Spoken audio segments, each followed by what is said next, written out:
There! You on the ground. On the ground! All right. We'll figure it out, man. We'll figure it out. We can't figure it out. He's dead. He's dead. What is it? Started swinging the bat. I knocked him to the ground with a knife and just tried to slit his throat because I didn't want him to feel any more pain. Imagine waking up to the sound of your mother's frantic screams echoing through the house you've called home your entire life. The air thick with a metallic tang of blood. The world you knew shattered in an instant. For Ben Gullia, that nightmare became reality on a crisp November morning in 2023, when he rushed to his family's quiet Solon, Ohio, home only to find his father, Theodore, brutally slain, and his brother, Robert R.J. Gullia, standing there, eerily calm amid the chaos. What started as a seemingly ordinary family dynamic unraveled into a heartbreaking tale of simmering resentment, a fatal snap, and a community's shattered sense of safety. This isn't just a crime story. It's a deeply human tragedy about love twisted into rage, a son haunted by his actions, and a family forever broken. Theodore Gullia was the epitome of a devoted family man, a 65-year-old who poured his heart into his work and his loved ones. Friends and neighbors in the serene suburb of Solon described him as soft-spoken, always ready with a warm smile or a helping hand. He spent his days at a desk in his home office, perhaps tinkering with projects or strumming his guitar, a passion he shared with his sons. Theodore and his wife, Annie, had built a life in their modest cul-de-sac home, raising two boys, RJ, the older at 32, and Ben, the younger. On the surface, it was picture perfect. Amber leaves crunching underfoot in fall, holiday decorations twinkling come winter. But beneath that facade, cracks had formed over years of tension, particularly between Theodore and RJ. RJ Gullia wasn't a villain from a thriller. He was a son struggling in ways many families might recognize but rarely confront. Living at home as an adult, he grappled with personal demons, outbursts of anger, isolation, and unresolved conflicts with his father. Police had visited the Gullia home before for domestic disturbances, heated arguments that escalated but never crossed into violence. RJ had threatened harm in the past, but those moments passed like storms, leaving uneasy calm. He loved his dad, he later insisted, trying hardest to connect despite their clashes.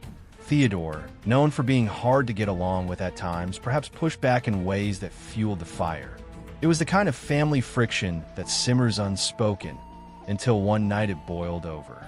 November 22nd, 2023 started like any other.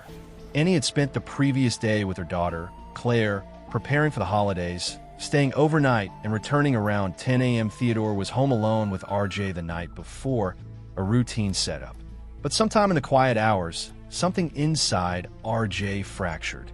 He later described it as feeling possessed, a disconnect where anger overrode everything. Approaching his father from behind at his desk, where Theodore often sat, maybe sipping tea under a soft lamp, RJ grabbed a baseball bat. He didn't want it to drag on, he claimed. He aimed for quick. But the first strike hit Theodore's arm, breaking it, and what followed was a frenzy. Theodore collapsed, struggling in agony on the floor. Blood sprayed across the hallway. Furniture toppled in the chaos. RJ, seeing his father suffer, grabbed a knife, possibly from the desk, and slashed at his throat repeatedly. It was overkill, the medical examiner noted, blunt force trauma, shattering bones, deep wounds, ensuring death. Theodore's final words, according to RJ, were a heartbreaking, "I love you, man." In that moment, love and destruction collided in the most devastating way. RJ stood over his father's body, covered in blood, contemplating ending his own life, but unable to follow through. Instead, he stayed in the house overnight, sleeping feet from the scene, as if numb to the horror. When Annie arrived, RJ had called her under the pretense of needing cigarettes. She walked in, unsuspecting, and discovered the carnage upstairs. Her screams pierced the neighborhood as she dialed 911, her voice breaking. "My husband, he's not breathing. There's so much blood." Officers rushed to Sherwood Drive, expecting perhaps a medical emergency. What they found was a blood-soaked hallway, Theodore's body twisted and unrecognizable. No signs of burglary, just a deeply personal slaughter. Body cam footage captured the raw agony. Ben arrived soon after, collapsing in grief. He's dead? We can't figure it out. Officers detained both brothers initially, but Ben's whispers chilled them. It was RJ. I know it was him. His intuition, born from years of witnessing family strains, proved spot on. RJ, composed to the point of eerie detachment, mumbled about a possible break-in, but his story crumbled under scrutiny. No forced entry, nothing stolen, and the timeline placed only him and Theodore there. Taken in for questioning, RJ didn't resist or lawyer up. In a fluorescent-lit room, he confessed with haunting calmness, his words flowing like a long-held secret finally released. I was going to hit him from behind. I didn't want to go too far, he said, describing the bat strikes, the knife, and his father's pleas.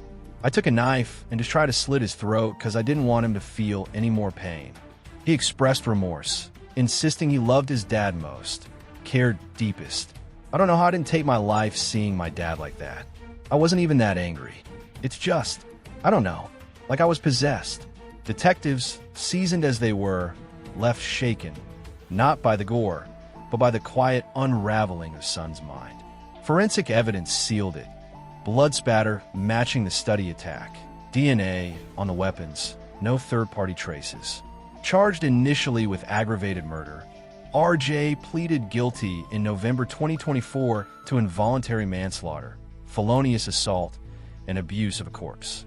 Sentenced to up to 25 years at Lorraine Correctional Institution, he now lives in isolation, requesting philosophy books and reflecting on his father's music. Psychologists note his numbness, his repeated wish. I wish I could go back just 5 minutes. The Gullia family's pain radiates outward. Annie withdrew into silence, haunted by what-ifs. What if she'd come home sooner? Ben moved away, vowing no contact with RJ, carrying trauma where memories should be. I loved my dad, he told reporters once, his voice heavy with finality.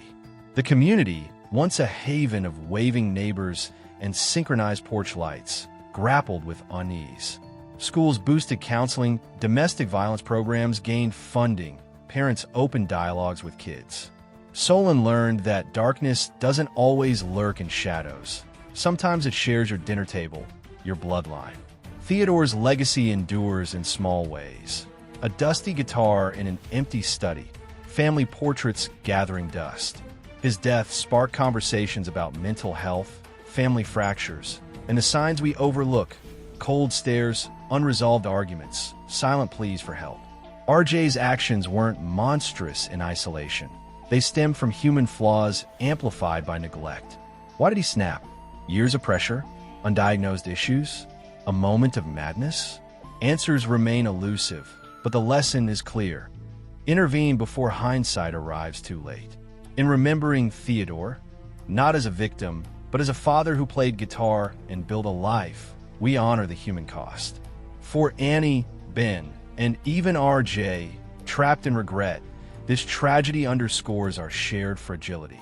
Love can blur into destruction, but awareness might prevent the next heartbreak. Theodore deserved more than a violent end. His story urges us to check in, speak up, and hold tight to those we love. In Solon's quiet streets, his absence whispers, "Pay attention before it's gone."